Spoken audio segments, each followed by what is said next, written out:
السلام علیکم. سخن انپلگ کی ایک ایپیسوڈ میں خوش آمدید. آج مجھے موقع ملا ہے حماد کی جگہ بیٹھ کر انٹرویو کرنے کا. میرے لیے بہت اعزاز کی بات ہے. یہ کافی اتنی کوئی فارمل ڈسکشن نہیں ہونے والی جیسا کہ ہمارا پہلے بھی فارمیٹ اسی طرح کا ہوتا ہے. ہمارا سخن عام طور پہ ہم بات کرتے ہیں لٹریچر کے بارے میں، آرٹ کے بارے میں، ہیومینٹیز کے بارے میں، لیکن آج تھوڑا سا اس سے ہٹ کر ہے. ہم تھوڑا سا اس بات چیت کو ہم مذہب کی طرف لے کر جائیں گے، لیکن ہم ایسے ٹاپک کے اوپر بات کریں گے جس پر عام طور پہ میں نے اور لوگوں کو بات کرتے نہیں سنا، مگر ایک ایسا سوال ہے جو ہمارے ذہنوں میں بہت عام طور پر آتا ہے. اور سوال کے اوپر بات کرنے سے پہلے میں تعارف کروانا چاہوں گی جن کے ساتھ ہم آج بات کرنے لگے ہیں. وہ ہیں آصف افتخار، المورد انسٹیٹیوٹ کے ساتھ فیلو ہیں. جاوید احمد گامدی صاحب کا انسٹیٹیوٹ ہے المورد، بہت سے لوگوں کو پہلے اس کے بارے میں علم ہوگا. 30 ایئرس سے زیادہ ان کا ایکسپیرینس ہے پڑھانے میں، لمس کے ساتھ، پی یو کے ساتھ اور بہت سی ادر یونیورسٹیز کے ساتھ. اس کے علاوہ میرے استاد بھی ہیں، اور اس لیے تو تھوڑا سا پریشر بھی ہے بات کا، لیکن بغیر کسی فردر ایڈیو ہم بات شروع کرتے ہیں. تو جو ہمارا سوال ہے وہ یہ ہے کہ ابھی پچھلے دنوں جب کووڈ آیا تھا، اب تو خیر 2-3 سال ہو گئے ہیں مگر ابھی تک اس کے اثرات باقی ہیں. یا ہم دیکھتے ہیں کہ سیلاب آتے ہیں اور کوئی بھی کسی بھی قسم کی آفت آتی ہے ہمارے ملک میں، عام طور پہ اس کا پہلا ریئیکشن جو مذہبی اسکالرس کی طرف سے آتا ہے وہ یہی ہوتا ہے کہ یہ ہمارے جو گناہ ہیں ان انسان یہ زلزلہ بھی آئے گا تو کہیں گے کہ نہیں بس مصلی بچھا کے بیٹھ جاؤ، دعا کرو، اور یہ آپ کے گناہ ہیں جن کی وجہ سے آپ کے اوپر آفات آ رہی ہیں اتنی زیادہ. تو اس کا اس سے کیا لنک ہے، اور اس کے بارے میں، یا اس کا ایک تو لنک کیا ہے اور دوسرا ایسے نیریٹو کا نقصان کیا ہو سکتا ہے؟ جی بیٹے بہت شکریہ. ایک تو تعارف میں جو آپ نے آخری تعارف کرایا وہ سب سے اچھا لگا مجھے کیونکہ ظاہر ہے میرے جو قریبی شاگرد رہے ہیں جن سے بڑی محبت کا، پیار کا تعلق ہے، ان میں آپ ایک ہیں. تو آئی ایم گریٹفل. اور یہ اچھا ہے کہ جو گفتگو آپ عام طور پہ کرتی رہتی تھی میرے ساتھ اور میرا دماغ اس میں کھاتی رہتی تھی، وہ اب آپ نے ریکارڈ پہ بھی لے آئیے تاکہ دنیا کو پتہ لگے کہ آپ کس قسم کے سوال کر کے مجھے تنگ کرتی رہتی تھی.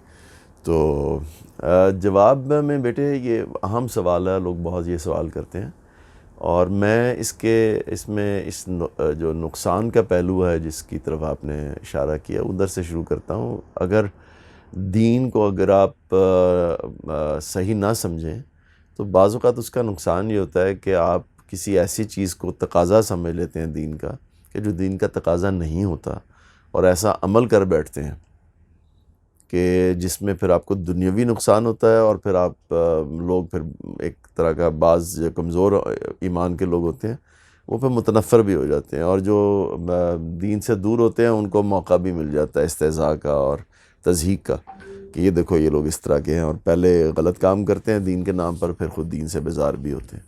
تو اسی وجہ سے ہمارے جو بڑے علماء ہیں انہوں نے ہمیشہ یہ کوشش کی کہ بہت احتیاط کریں. دین کی انٹرپریٹیشن کوئی آسان کام نہیں ہے، اور قرآن مجید نے اس کی طرف توجہ دلائی ہے کہ ہر انسان یہ کام نہیں کر سکتا.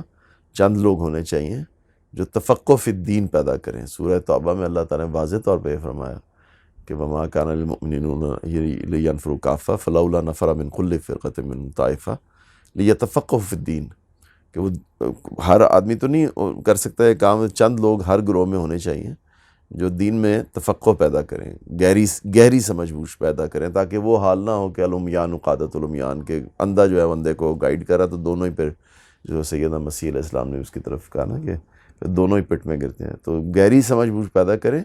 وَلِيُنذِرُوا قَوْمَهُمْ إِذَا رَجَعُوا إِلَيْهِمْ، پھر جب یہ لوگ لوٹیں اپنے اپنے لوگوں کی طرف، ہر اسٹریٹم آف سوسائٹی کے لوگ جو ہیں جو ان کی زبان، ان کی سائیکالوجی، ان کی سوشیالوجی کو سمجھتے ہیں، وہ ان سے پھر بات کریں لعلہم یحذرون، تاکہ وہ لوگ بھی پھر اللہ کے نافرمانی سے بچیں.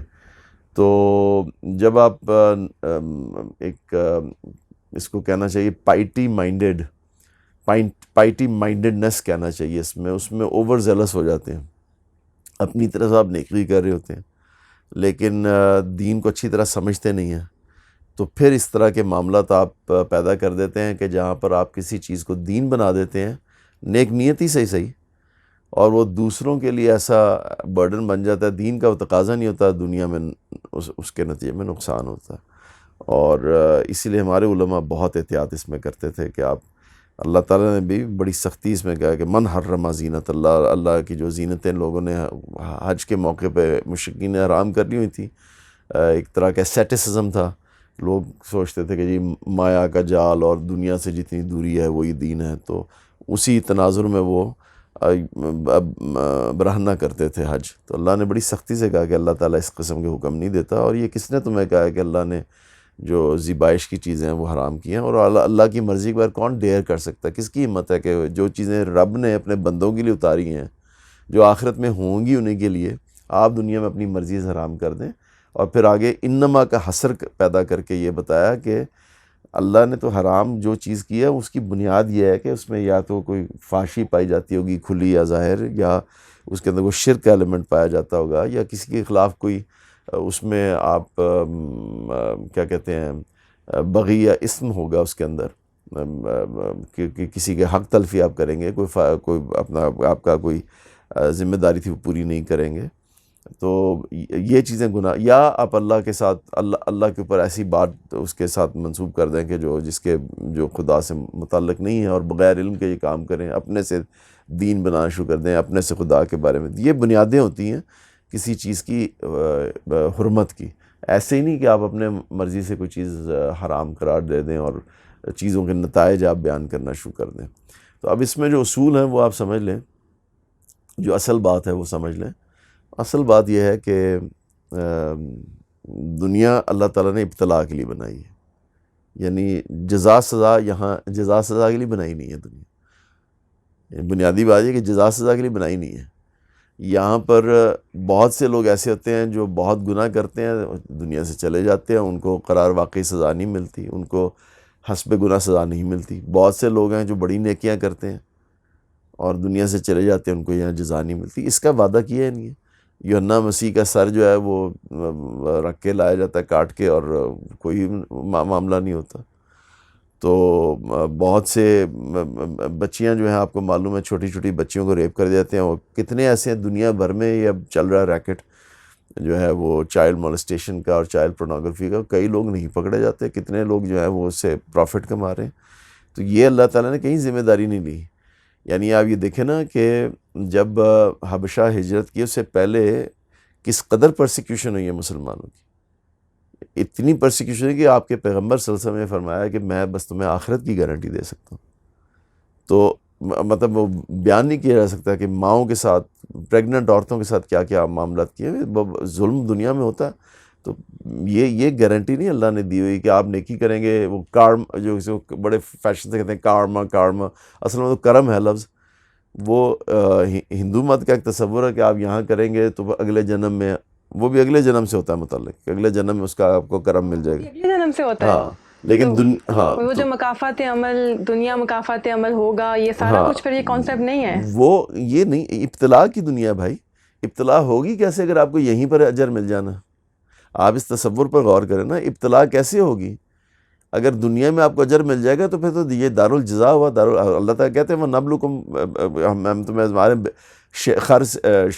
خیر سے شر سے وَإِلَيْنَا تُرْجَعُونَ، وہ ہمارے پاس تم لوٹو گے تو وہاں ایکولائزیشن ہونی ہے۔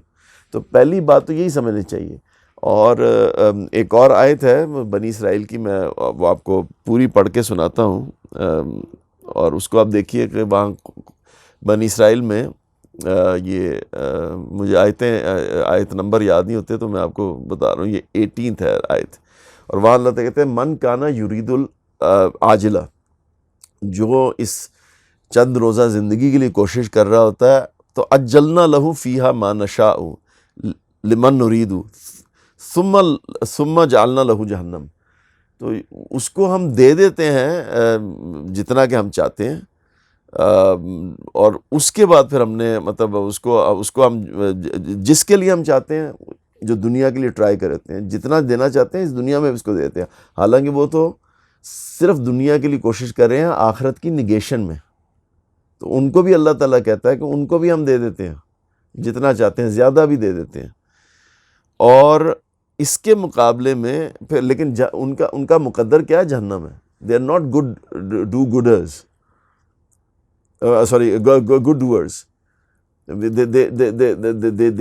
they are evil people whose fate in the end is جہنم. ان کو بھی اللہ تعالیٰ دنیا میں دے رہا ہے. وہ کہتا ہے جتنا جس کو چاہتا ہوں میں اتنا دے دیتا ہوں، لیکن آخرت میں پھر ان کا جو اجر ہے وہ ہوگا. لیکن اس کے مقابلے میں ومن اراد الآخرہ وسعی لہا سعیہا، اور جو آخرت کے لیے کوشش کرے گا اور ایسی کوشش کرے گا جیسے آخرت ڈیزرو، مطلب آخرت کی جیسے کوشش ہونی چاہیے، تو اس کے بارے میں اللہ تعالیٰ کہتے ہیں اور وہ مومن بھی ہے، ایمان بھی صحیح رکھتا ہے، سچا مومن. تو فاولئک کان سعیہم مشکورا، تو اس کو اللہ تعالیٰ جو ہے اس کی جو صحیح ہے وہ آخرت میں قبول کرے گا، اس کا اجر اس کو آخرت میں ملنا. ٹھیک ہے نا؟ تو اللہ تعالیٰ کلا نمد ہؤلاء وہؤلاء، ہم ان کو بھی دیتے ہیں اور اس کو بھی دیتے ہیں.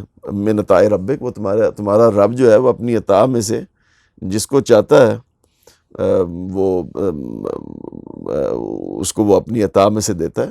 اور اللہ تعالیٰ کی اس نے اپنی وہ اس پہ پابندی نہیں کی. تو تم یہ دیکھو، انظر کیف فضلنا بعضهم علی بعض والآخرۃ اکبر درجات و اکبر تفضیلا. آخرت اصل چیز ہے.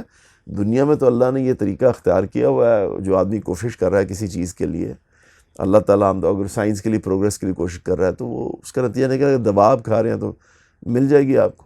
اسی طرح یہ جو تصور ہے کہ جی رزق آپ کو بس آپ نیکی کرتے رہیں، اللہ کو کوشش نہ کریں، تو اللہ تعالیٰ قرآن میں کہتے ہیں کہ انتم تزرعونہ، یہ جو کھیتیاں تم اگاتے ہو، اس کی یہ تم اگاتے ہو، نحن الزارعون، یا میں اگاتا ہوں.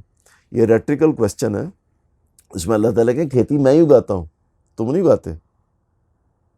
لیکن قرآن کیا کہہ رہا ہے کہ کھیتی اگانے والے کو کوشش نہیں کرنی، پانی کو نہیں دیکھنا، بیج نہیں ڈالنا، خود بخود اگ جائے گی کھیتی اس کے لیے. یہ نہیں کہہ رہا. اس کا مطلب صرف اتنا ہی ہوتا ہے کہ دنیا میں آپ کوشش کریں نیکی کی، اللہ کے احکام کی پابندی کی، اور دنیا کو بہتر کرنے کی بھی. دنیا کو وابتغوا من فضل اللہ کیوں کہا اللہ نے؟ کہ جاؤ جب نماز سے فارغ ہو جاؤ تو اللہ کے فضل کو تلاش کرو. یہ قرآن یہ کہتا ہے نا کہ اللہ کے فضل کو تلاش کرو. تم تلاش کرو گے، کوشش کرو گے تو تمہیں اس کا نتیجہ ملے گا. چنانچہ دنیا میں جب زلزلہ وغیرہ آتا ہے تو آپ کو یہ دیکھنا چاہیے کہ آپ نے اسے اپنے آپ کو روکنے، جیسے سیدنا یوسف علیہ السلام نے بندوبست کیا قید کا تو بچ گئے. اس کی اللہ نے بڑی تعریف کی ہے، پلاننگ کی. اولاد کے معاملے میں پلاننگ آپ نہیں کریں گے تو اس کے کچھ نتائج نکلیں گے.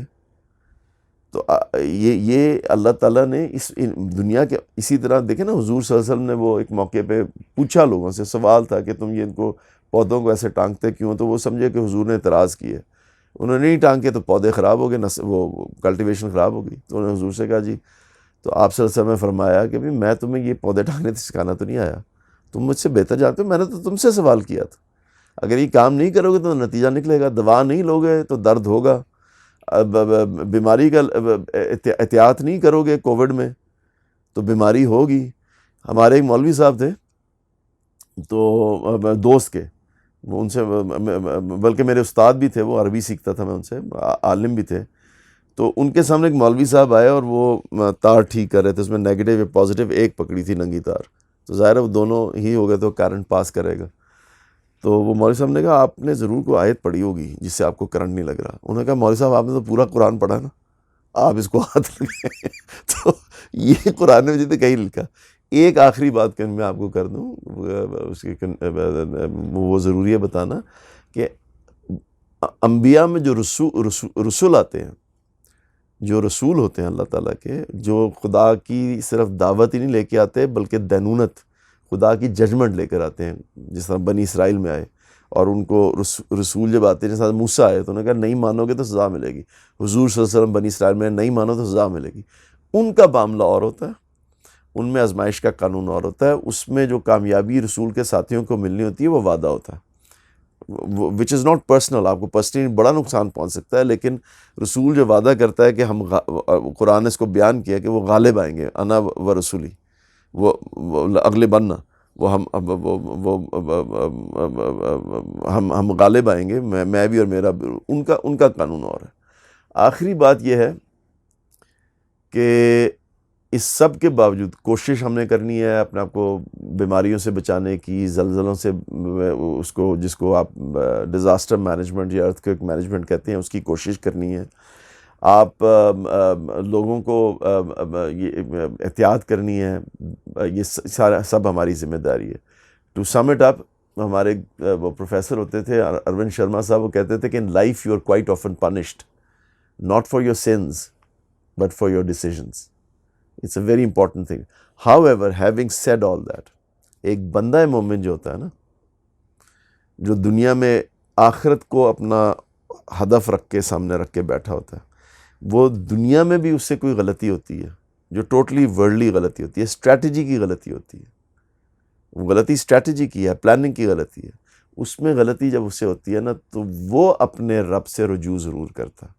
اس کے دل میں یہ خواہش پیدا ہوتی ہے کہ اللہ تعالیٰ مجھ سے کوئی دنیا میں غلطی ہو گئی ہے، وہ یہ جانتا ہے کہ آخرت کی سزا بہت بڑی ہے، تو وہ فوراً اپنے آپ کو یہ دیکھتا ہے کہ مجھے دنیا میں کسی چیز کی سزا ملی ہے وچ از اے ورلڈلی میٹر۔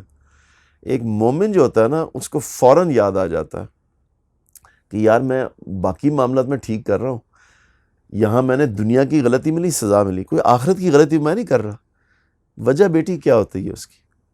وجہ یہ ہوتی ہے کہ وہ چاہتا ہے کہ میں دنیا کی غلطی نہ کروں تو میں آئندہ بیمار نہیں ہوں گا۔ اس کے لیے پلاننگ کرے نا، اور اللہ سے دعا کرے، رب کی رحمتوں کو مانگے۔ وہ بھی خدا سے مانگے گا تو ہو سکتا ہے رب بچا لے اسے، دنیا کے معاملات میں بھی برکت پیدا کرے۔ برکتیں ایک اور چیز ہیں، لیکن وہ اس کو فوراً خیال پیدا ہوتا ہے کہ یہ دنیا میں سزا مجھے ایسی ملتی ہے، یہ دیکھو میں نے بیماری کی احتیاط نہیں کی تھی تو مجھے سفر کرنا پڑا تو کتنی تکلیف ہوئی تھی۔ بندہ مومن فوراً خیال آتا ہے اگر میں آخرت کے معاملات میں جس کے لیے میں بھیجا گیا تھا، اگر وہاں مجھے سزا ملی تو میں برداشت کر سکوں گا۔ فوراً وہ تنبہ ہوتا ہے اسے، اور وہ اللہ کی طرف رجوع کرتا ہے دنیا کی وجہ سے۔ You understand what I am seeing?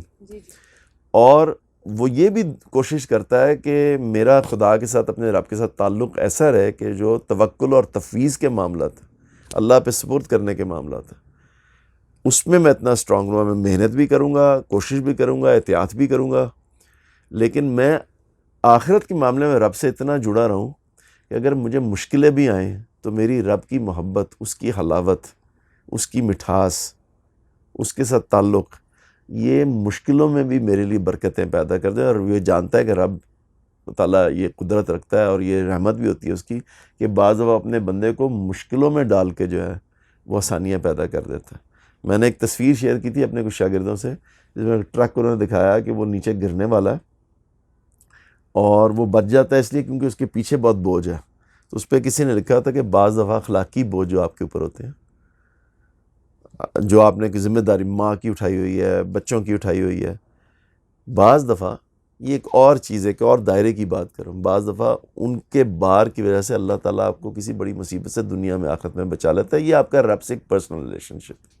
So I hope I have responded to your question to some extent. جی، اسی سے تھوڑا سا متعلق جب آپ بات کرتے تو آپ نے کافی سوالوں کا جواب اسی میں دے دیا، لیکن اسی سے ایک متعلق دو باتیں میرے ذہن میں آئیں۔ ایک تو وہ جو قرآن کی آیت لوگ کوٹ کرتے ہیں کہ انسان جس چیز کے لیے کوشش کرتا ہے اسے وہ مل جاتی ہے، تو وہ اس کو پھر بلیم کرتے ہیں کہ لیس الانسان الانسان الا ما سعی والی، اس کا تعلق آخرت سے، وہ لوگ کہتے ہیں وہ بھی پھر اسی سے، لیکن یہ ہے نا کہ پھر یہ ایک عام انسان تو اس کو خیر پھر اس کے لیے علماء سے آپ کو رابطہ کرنا چاہیے، مگر عام طور پر قرآن کا سیاق سباق دیکھنا چاہیے وہ کس میں ہے۔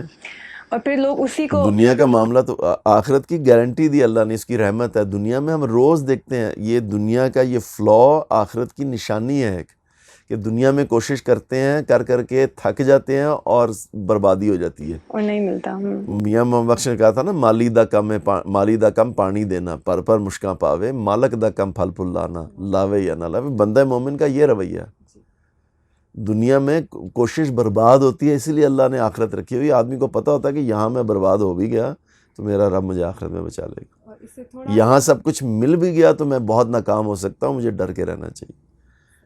یہ اس طرح کے تصورات تو آخرت کی پوری نفی میں کھڑے ہوں کہ مجھے یہی مل جانا ہے۔ یہ تو وہ کارما ہے، کارما۔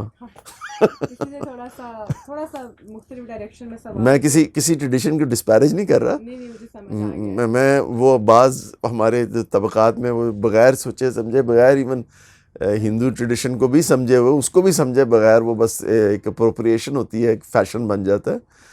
تو میں اس کی بات کر رہا ہوں, ٹھیک ہے ان کا بھی ایک تصور ہے, اس کی وجہ سے وہ نیکی کرتے ہیں, بڑی اچھی بات ہے, ان کے لیے بھی بڑی رسپیکٹ ہے, لیکن یہ دین کا تصور نہیں ہے. وہ جو کہتے ہیں کہ اب جیسے کووڈ کو ہی لے لیں تو وہ آپ نے دیکھا ہوگا کہ واٹس ایپ پہ بھی وہ آپ کا ان باکس فلڈ ہو جاتا ہے ود میسیجز کہ اگر آپ یہ آیت اتنی دفعہ پڑھیں گے تو آپ اس سے بچ جائیں گے, یا آپ وہ لوگ شروع ہو جاتے ہیں سورہ رحمان تھراپی کریں گے تو آپ کے اوپر وہ جو بیماری کسی بھی آج کل یہ نکلا ہوا ہے سورہ رحمان تھراپی, تو آپ جو ہے کوئی کسی بھی بیماری کا علاج جو ہے وہ ہو جائے گا. مختلف آیات کو نکال کے یہ پڑھیں گے تو آپ ٹریفک جیم سے نکل آئیں گے. یہاں تک لوگ چلے گئے ہیں کہ آپ اس صورت کو پڑھیں گے تو یہ ہو جائے گا اور اس صورت کو پڑھیں گے تو یہ ہو جائے گا. اس کا کیا وہ لنک ہے کسی بھی آفت سے؟ میں عرض کرتا ہوں اس میں مسئلہ یہ ہے کہ اگر اس میں ہمارے اپنے بعض بڑے علماء نے کچھ آرائے اس نوعیت کی نہ دی ہوتی تو میں تو اس کو بہت شدید اس پہ تنقید کرتا, لیکن اس میں کیونکہ ہمارے کابر کے بعض بڑے نام ہیں تو اس لیے میں صرف چند علمی باتیں اس کے بارے میں کر سکتا ہوں کہ وہ ہمارے ہاں یہ رواج چل گیا, اور اس میں بعض بڑے نام ہیں, میں جسارت نہیں کروں گا, اتنے بڑے نام ہیں کہ جنہوں نے یہ لوگوں میں چیزیں ڈال دیں کہ اس طرح سے ذکر کریں اس کا یہ نتیجہ نکل آئے گا, اس کا ذکر کریں یہ نتیجہ نکل آئے گا. اور اس کی دلیل میں یہ جو بڑے علماء تھے, میں عام لوگوں کی بات نہیں کر رہا, وہ ذاتی تجربات کو دلیل کے طور پہ پیش کرتے ہیں. جانتی ہیں آپ کہ میں یہ پڑھتا تھا تو اس کا اثر میں نے محسوس کیا. یہ بالکل ایسی بات ہے کہ جیسے میں کہوں کہ میں جب اپنے بچوں کے لیے شاعری کرتا ہوں, بچوں کی یاد میں شاعری کرتا ہوں تو مجھے سکون ملتا ہے. میں یہ دعا پڑھتا ہوں تو مجھے اپنے بیوی, مطلب مثال کے طور سے یعقوب کی دعا پڑھتا ہوں تو مجھے اپنے بیوی بچوں کا بھی کے حوالے سے ایک ذہن میں سکون ملتا ہے کہ جی میرے بیوی بچے مجھے مل جائیں گے. مثلا اگر کوئی آدمی اپنے بچوں سے دور بیٹھا ہوا ہے تو یہاں تک تو بالکل ٹھیک ہے کہ وہ ظاہر ہے حضرت وہ ان کو دیکھے گا, حضرت یعقوب کی دعا پڑھے گا. بیمار حضرت ایوب کی تو باقاعدہ دعا منتقل ہوئی ہے نا, تو اگر آپ دعا پڑھیں پھر تو وہ ظاہر ہے ایک طرح کی قرآن نے تعلیم ہی دی ہے کہ دعا پڑھیں.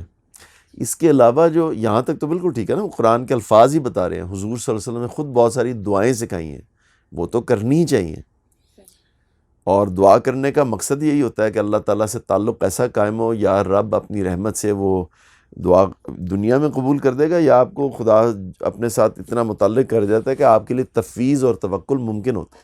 آپ تفویض کر سکتے ہیں, معاملات اللہ کے سپرد کرنے میں آپ کے دل میں وہ طاقت پیدا ہو جاتی ہے. تو یہاں تک تو ٹھیک ہے, لیکن یہ کہ مانگ سیدھی نہیں نکلی تو اہدنا الصراط المستقیم پڑھیں. بھینس دودھ نہیں دے رہی تو یہ آپ ہنس رہی ہو نا, یہ میں آپ کو لکھی ہوئی چیزیں دکھا دوں گا. بڑے بڑے لوگ, بھینس دودھ نہیں دے رہی تو فلاں آیت باندھ کے ڈال دیں تو وہ دودھ دے دے گی. بیوی جو ہے وہ اس کو برتھ پینز ہو رہی ہیں تو فلاں آیت لکھ کے باندھ دیں. پہلا سوال یہ ہے کہ یہ پیغمبر صلی اللہ علیہ وسلم سے کہاں مروی ہے؟ کوئی ضعیف روایت دکھا دیں جہاں پر یہ موجود ہو, کسی صحابی کا کوئی اثر دکھا دیں کہ جہاں پر یہ مروی ہو.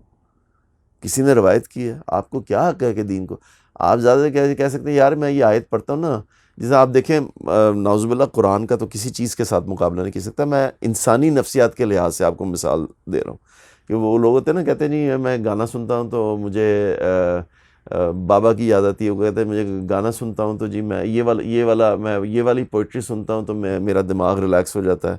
میں فلاں جوس پیتا ہوں تو میں نارمل فیل کرتا ہوں. یہ اثرات ہیں نا کیفیات کے, ہماری سائیکی کی بات کر رہا ہوں. تو ایک آدمی جس کو بالکل قرآن نہیں معلوم, کچھ نہیں جانتا قرآن مجید کے بارے میں, اس کو بھی آپ لگا دیں, وہ اللہ سے تعلق محسوس کرتا ہے تو اس کو خوشی محسوس ہوتی ہے کہ مثلا میں جب باہر پڑھا تھا تو وہ بعض دفعہ بیوی بچے یاد آتے تھے, اکیلا بیٹھا ہوتا تھا تو کئی دفعہ میں بیوی بچوں کی ریکارڈنگ لگا دیتا تھا پیچھے, ان کی چھوٹی چھوٹی آواز آتی رہتی تھی تو میں سکون آ جاتا تھا. اسی طرح بعض دفعہ سورہ بقرہ لمبی ہوتی ہے، رات کو لگا کے میں سو جاتا تھا، بالکل اس میں اتنی آواز نہیں ہوتی تھی کہ مجھے الفاظ سنائی دے سکے، لیکن یہ پتہ ہوتا تھا کہ رب کا کلام لگا ہوا تو نفسیاتی اثر ہوتا تھا. وہ ایک نفسیاتی اثر ہے، وہ ایک نفسیاتی اثر ہے. اس کا نتیجہ نکلے گا کہ میری بھینس دودھ زیادہ دینا شروع کر دے گی، میری مانگ سیدھی نکل آئے گی.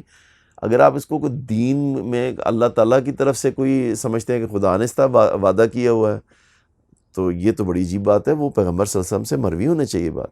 اور یہ قرآن کا کیا استعمال ہے؟ یعنی جو چیز آپ کی آخرت بچانے کے لیے اللہ نے نازل کی ہے، جس طرح حضور صلی اللہ علیہ وسلم، ابھی میں نے روایت آپ کو سنائی کہ اللہ کے رسول نے کہا میں تمہیں پودے ٹانگنے کے سکھانے کے لیے آیا ہوں، میں تمہاری آخرت بچانے کے لیے آیا ہوں، مجھ سے یہ چیزیں سیکھو. تو یہ آپ اپنی کتاب کو کس چیز کے لیے استعمال کر رہے ہیں؟ توپ سے مچھر مارنے والی بات ہے نا.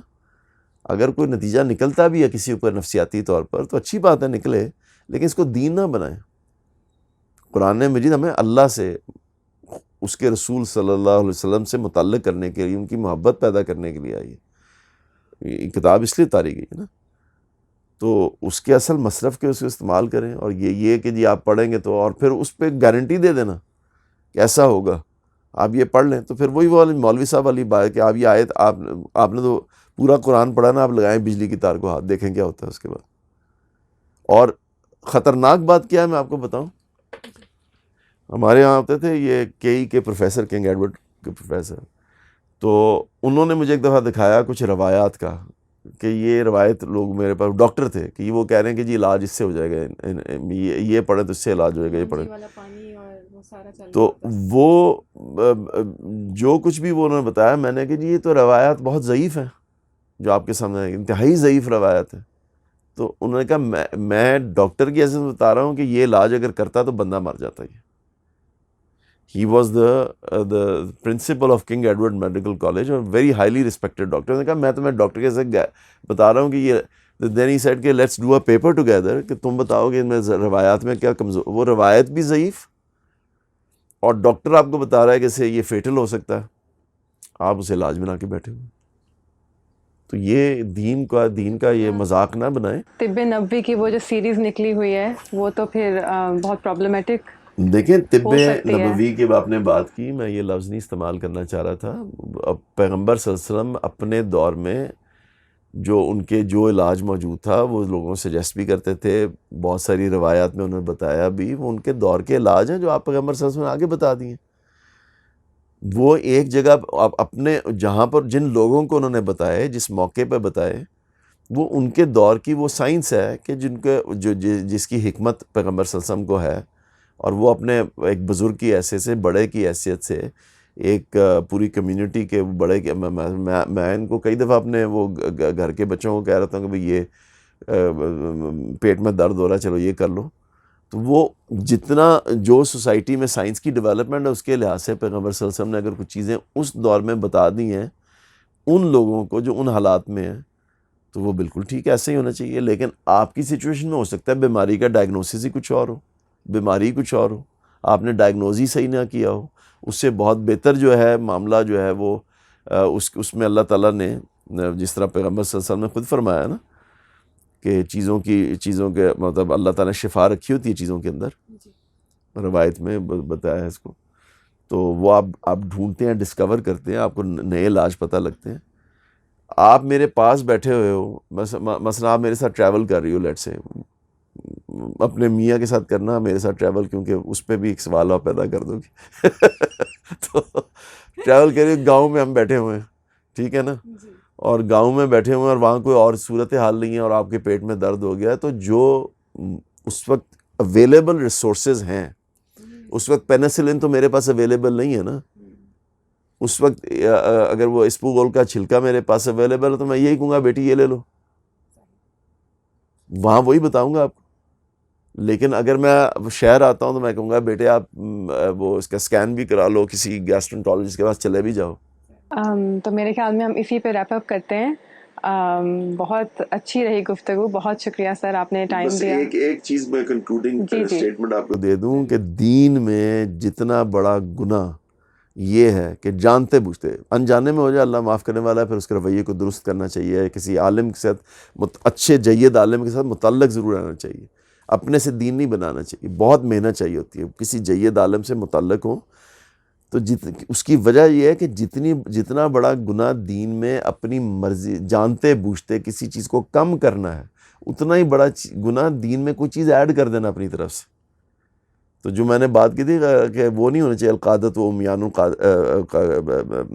الامیان قادت الامیان، کہ اندھا اندھے کو لیڈ کر رہا ہے. یہ دین کی ریکوائرمنٹ ہے کہ آپ پہلے تفقہ فی الدین پیدا کریں، کسی اچھے جید عالم سے یا سمجھ لیں یا پھر خود عالم بن جائیں. یہ دین سازی کا کام نہ کریں کہ یہ دین ہے اور یہ دین ہے. جتنا بڑا مسئلہ دین میں کوئی چیز جانتے بوجھتے کم کر لینا ہے. ہماری جو پائٹی مائنڈڈنس جس کی میں نے بات کی ہے نا کہ اچھا اس کے کر لینے میں کیا حرج ہے، نہیں، بہت بڑا حرج ہے. اگر آپ اپنے سے دین بنا رہے ہیں اس کے میں آپ کر لیں گے، آپ نے نوافل ایڈ کر دیے ہیں اپنی طرف سے، اگر اللہ کے رسول نے کیے تو آپ بتائیں لوگوں کو کہ یہ نفل ہے، یہ کوئی لازم نہیں ہے آپ کے لیے. آپ اگر دوسرے کو مکلف کر دیں گے اور اس کے بوجھ ڈالیں گے تو تنفر پیدا ہوگا دین سے، یا دنیاوی نقصان ہوگا اس کا بڑا شدید. تو اپنے سے دین نہ بنائیں، اور اگر علم نہیں ہے تو پہلے علم حاصل کریں یا اہل علم سے پوچھیں. اور اس کی وجہ یہ ہے میری بیٹی کہ ایک عالم نے مجھے سمجھائی تھی بات، جب میں بڑا انتھوزیازم میں ایک بس نئے مولوی ہوئے تھے تو کوئی روایت ملتی تھی کسی عالم سے پوچھنا نہیں، بس اس پہ عمل شروع کر دیتے تھے. تو ایک عالم نے مجھے یہ بڑی تنبیہ کے ساتھ یہ بات کہی، بہت بڑے عالم تھے، انہوں نے بڑی تنبیہ کے ساتھ یہ بات کہی، بلکہ نام آپ نے بتا ہی دیا میرے استاد کا، غامدی صاحب نے بڑی سختی سے مجھے یہ کہا کہ بیٹے، دین میں تقوی، ہمارے دین میں تقوی علم کے تقوی سے شروع ہوتا ہے. یہ بہت بڑی بات ہے. اس سے پہلے کہ آپ دین بنا کے کسی چیز پر عمل کریں، اس کا تقوی، اللہ سے ڈریں کہ اپنے سے دین سازی نہ کر لیں، پہلے محنت کر کے علم اس کا حاصل کریں کسی عالم سے پوچھ کر، یا خود دین کا علم حاصل کریں، پھر اس کے بعد آپ اس کو اپنے لیے عمل کا اپنی تکلیف میں مبتلا کریں اپنے آپ کو. صحیح سر، تھینک یو سو مچ. حالانکہ مجھے بہت عرصہ ہو گیا آپ کے ساتھ منسلک ہوئے، آپ کے ساتھ کام بھی کیا، آپ کے ساتھ آپ کی اسٹوڈنٹ بھی رہی ہوں، مگر پھر بھی جب کبھی موقع ملتا ہے کچھ نہ کچھ نیا سیکھنے کو ملتا ہے. بہت ساری ایسی باتیں ہوئی ہیں اس میں جو میرے لیے بھی ابھی بھی نہیں تھیں. بہت شکریہ آپ نے وقت دیا، بہت شکریہ آپ نے اتنی ڈیٹیلڈ جواب دیے ہر چیز کا جو بھی میں نے پوچھا. بہت شکریہ. تھینک یو حماد، آپ نے یہ آرگنائز کیا. اور اس کے ساتھ ہی میں چاہوں گی کہ ہم ریپ اپ کریں. Thank you.